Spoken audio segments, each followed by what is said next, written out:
2026 সালে বাংলাদেশিদের জন্য ওমানের কাজের ওয়ার্ক ভিসা খোলার ব্যাপারে বেশ কিছু ইতিবাচক এবং গুরুত্বপূর্ণ অগ্রগতি হয়েছে।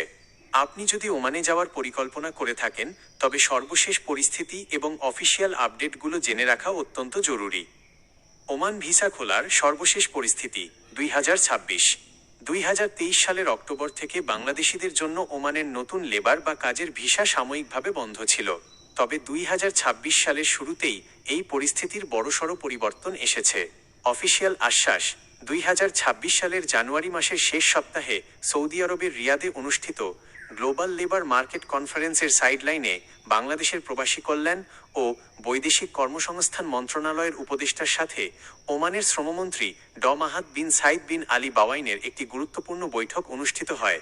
বন্ধ থাকার কারণ, ওমানের শ্রমমন্ত্রী জানান, ওমানে থাকা প্রবাসী বাংলাদেশিদের মধ্যে যারা অনিয়মিত বা অবৈধ হয়ে পড়েছিলেন, তাদের কোনো জরিমানা ছাড়াই বৈধ করার রেগুলারাইজেশন সুযোগ দেওয়ার কারণেই সাময়িকভাবে নতুন ভিসা বন্ধ রাখা হয়েছিল।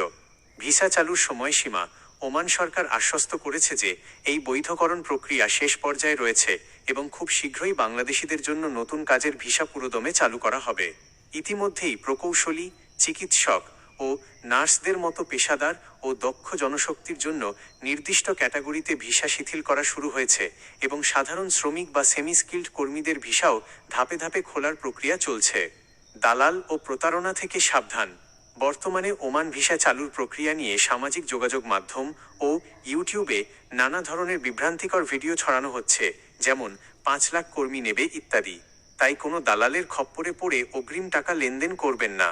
জরুরি সতর্কবার্তা, ওমানের কাজের ভিসা খোলার অফিসিয়াল বা চূড়ান্ত সরকারি ঘোষণা এবং কোন কোন এজেন্সির মাধ্যমে কর্মী নেওয়া হবে তা জানতে সবসময় প্রবাসী কল্যাণ মন্ত্রণালয়, বিএমইটি, জনশক্তি কর্মসংস্থান ও প্রশিক্ষণ ব্যুরো অথবা ওমানের রয়্যাল ওমান পুলিশ ROP মাইনের অফিসিয়াল ওয়েবসাইটের নোটিশ অনুসরণ করুন।